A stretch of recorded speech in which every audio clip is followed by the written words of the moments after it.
కందిపప్పు బెనిఫిట్స్ చూసేద్దామా. దీన్నే టూర్ దాల్ అని కూడా అంటాము. కందిపప్పులో హై ఫైబర్ అండ్ ప్రోటీన్ ఉండడం వల్ల మన ఆకలి తగ్గించి ఇది వెయిట్ కంట్రోల్కి హెల్ప్ అవుతుంది.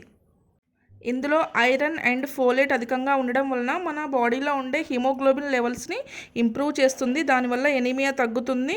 ఫ్యాటిగ్ కూడా ప్రివెంట్ అవుతుంది. ఫ్యాటిగ్ అంటే అలసట, నీరసం అని. కందిపప్పులో పొటాషియం అండ్ మ్యాంగనీస్ అధికంగా ఉండడం వలన ఇది మేనేజ్ చేస్తుంది బీపీని. ఫైబర్ వల్ల బ్యాడ్ కొలెస్ట్రాల్ తగ్గుతుంది. అదే ఎల్డిఎల్ హార్ట్కి చాలా మంచిది. ఇందులో లో గ్లైసిమిక్ ఇండెక్స్ ఉండడం వలన ఇది షుగర్ లెవెల్స్ని కూడా మేనేజ్ చేస్తుంది. డయాబెటిక్ డైట్కి దీన్ని రికమెండ్ చేస్తారు. ఫైబర్ వల్ల మనకు డైజెషన్ మంచిగా అయ్యి కాన్స్టిపేషన్ తగ్గుతుంది. ఇందులో నియాసిన్ అండ్ రైబోఫ్లేవిన్ అనే బి కాంప్లెక్స్ విటమిన్స్ ఉండడం వలన ఇవి ఎనర్జీని ప్రొడ్యూస్ చేసి మెటబాలిజంని రెగ్యులేట్ చేస్తాయి.